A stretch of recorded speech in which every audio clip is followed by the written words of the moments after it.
Graças e paz, queridos, em Cristo Jesus, o Senhor da glória. Amém. Ai, que maravilha, poder. Nós estamos refletindo sobre o tema a urgência da oração. E eu só há algum tempo eu estava pensando nessa matéria, né? Mas eu só queria nessa matéria num dia que o pastor Jerônimo estivesse.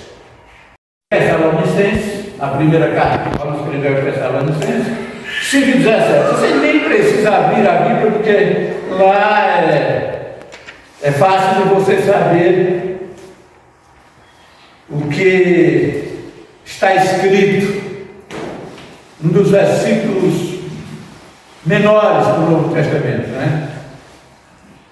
Vamos ler todo mundo junto? E Cícero continua trabalhando ali na oficina. Ficou bravo comigo. Vamos ler todo mundo juntos. Primeiro aos Tessalonicenses 5:17, que diz: orai sem cessar. Vamos ler novamente? Orai sem cessar. Meus queridos, o texto original, falando a respeito do que Paulo recomenda e exorta aqui aos irmãos de Tessalônica, no grego ele utiliza o advérbio adialeptos, que significa continuamente, né? Ou sem interrupção alguma. E isso nos chama a atenção porque o alvo, o objetivo do apóstolo São Paulo de falar para os irmãos em Tessalônica era que eles não poderiam parar, estacionar a oração. Eles deveriam orar sem cessar, ou seja, continuamente. Se fôssemos traduzir para os dias atuais, poderíamos dizer o seguinte: se você está trabalhando, você deve estar orando. Se você está varrendo a casa, deve estar orando. Se você está lavando a louça, deve estar lavando a louça e orando. Qualquer atividade que você estiver fazendo deve ser com oração, para que assim a sua vida mantenha um nível de comunhão com o Senhor, capaz de poder levar você a romper todas as barreiras, as dificuldades e as circunstâncias adversas que se levantam todos os dias contra cada um de nós. Queridos, eu terminei aqui falando um pouco a respeito das circunstâncias em que Jesus orou. Eu estive perguntando quem foi o personagem da Bíblia Sagrada que mais orou, e pesquisando descobri que esse personagem chamava-se Jesus de Nazaré. Ele foi realmente o maior homem que manteve uma vida de oração, e olha, ele não precisava fazer o reino de Deus, né? Eu falava também que há 40, 50 anos atrás a mensagem do Evangelho era mais atraente, mais tocante, mais envolvente. E a razão é porque aquele pessoal de 40, 50 anos atrás oravam mais do que nós estamos orando nos dias atuais. Queridos, eu estava refletindo com os queridos irmãos aqui também a respeito da necessidade da gente orar para que a vontade do Senhor ela prevaleça nas nossas vidas. E nós começamos tratando há 2 domingos atrás, se não me foge a memória, lá em Lucas 3:21, que diz que Jesus orou e os céus abriram. E para não dizer que foi somente Jesus que orou e os céus se abriu, para que a gente pudesse compartilhar a importância da oração também, lá em 1 Reis 18, verso 37 e 38, diz que Elias orou e o céu se abriu e o Senhor mandou fogo do céu e consumiu todo o holocausto. Ou seja, quando nós precisamos ver os céus abertos sobre a nossa vida, sobre a nossa família, sobre a nossa igreja, sobre a nossa casa, é necessário que a gente abra o coração em oração ao Senhor. Se quisermos ver os céus abertos, a gente precisa orar e orar insistentemente. E também falei que Jesus orou em tempo de prosperidade, porque na mentalidade da gente, o momento mais oportuno para a gente orar é quando as coisas estão desesperadoras. A gente não está encontrando o chão, tudo está indo de mal a pior.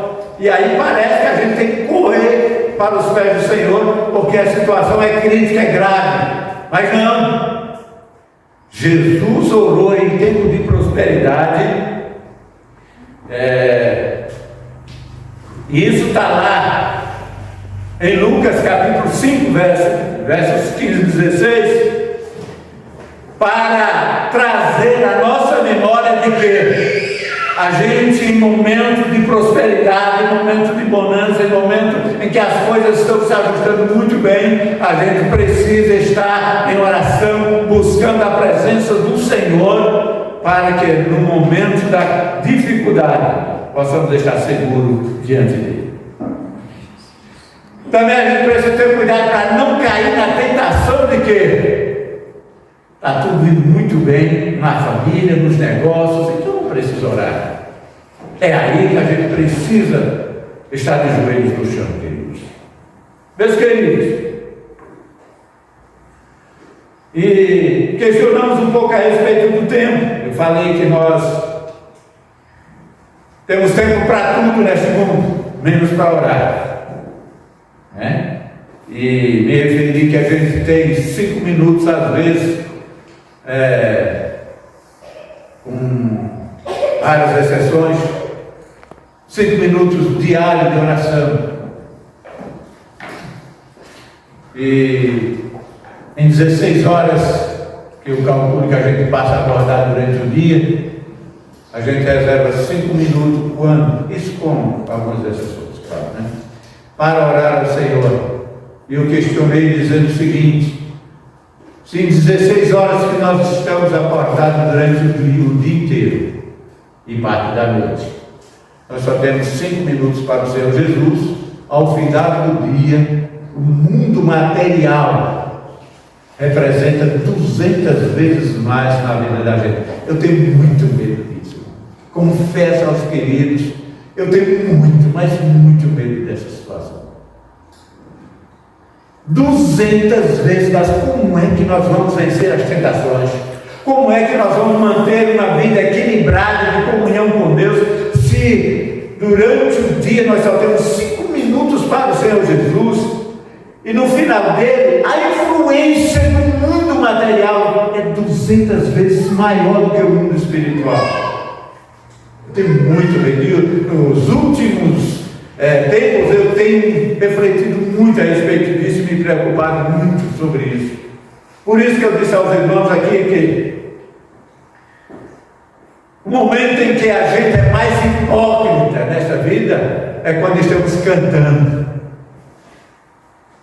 Lembra do que eu disse? Amar somente a Ti, Senhor. Amar somente a Ti. Isso é antigo, né? Alguns aqui nem lembram. Aquele outro também que é bastante antigo. Mais perto que... Sabe o que eu lembro? Sabe?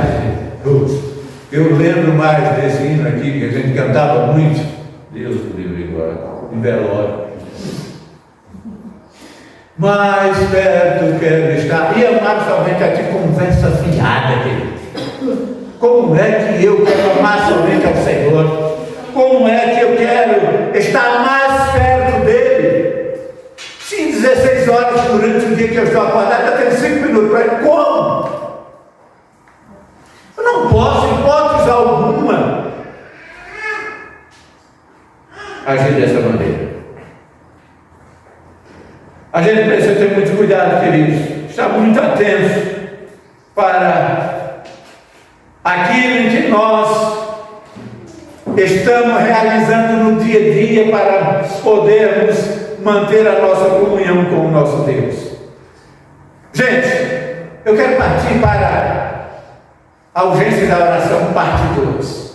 Começando dizendo o seguinte: todos nós dizemos que queremos fazer a vontade de Deus, não é verdade? Se eu perguntasse aqui a cada um, todo mundo ia dizer que quer fazer a vontade de Deus. Mas o teste vem quando a minha vontade não coincide com a vontade de Deus. É aí que eu quero saber se eu realmente vou fazer a vontade do Senhor. Todos nós dizemos que queremos fazer a vontade de Deus, mas quando a vontade de Deus coincide com a nossa. Se nós tomamos uma decisão e Deus não aprova, nós fazemos qualquer rodeio para manter a nossa vontade, o nosso desejo, e às vezes até dizemos que está de acordo com a vontade do Senhor. Será que nós estamos mesmo dispostos a fazer a vontade de Deus quando ela não está de acordo com a nossa? Daqui a pouco eu vou dizer para você por que Jesus jurou para que a vontade dele não prevalecesse. Está lá em Mateus 6:10. E diz o seguinte: venha o teu reino, seja feita a tua vontade, assim na terra como no céu. Seja feita a tua vontade. Palavra do Senhor Jesus. Glória a Deus. Será que na verdade nós estamos dispostos a fazer a vontade de Deus quando essa vontade não coincide com a dele, não está de acordo com a vontade dele? Queridos, daqui a pouco eu vou falar um pouco sobre isso, mas lá na frente. Existem 3 vontades que nós precisamos saber, entre elas, qual é a vontade de Deus, para que a gente não possa viver enganado. Vamos esta vontade para dizer que é a vontade de Deus, que na maioria das vezes não é a vontade de Deus coisa nenhuma, é a minha vontade, é o meu desejo, é o que eu botei na mente, no meu coração.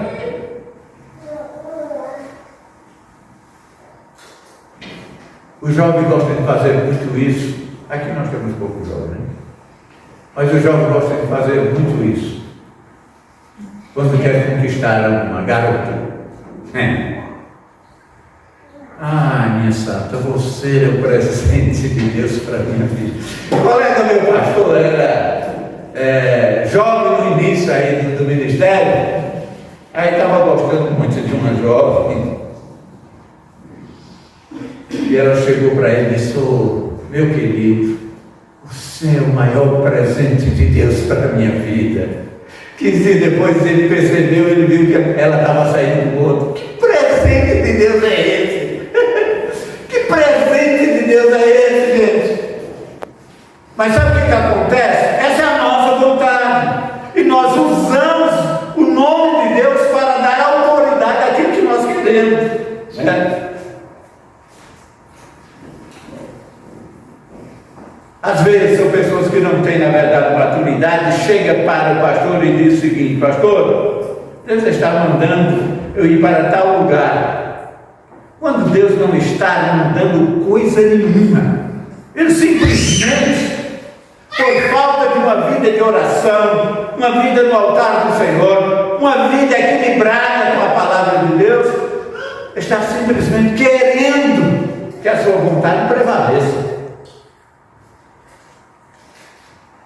Ele está usando o nome do Senhor para que as pessoas não venham desafiar na posição em que ele está tomando. Deixa eu lhe dizer uma coisa. Alguém chega aqui e diz o seguinte para o pastor Geraldo: pastor, Deus está me mandando ele fazer isso ou aquilo ali. O que o senhor acha?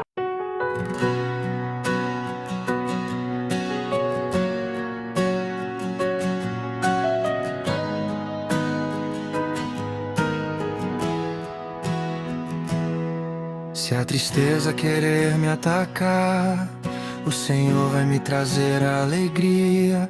Se eu tiver me perdendo, eu sei, tua mão me encontra.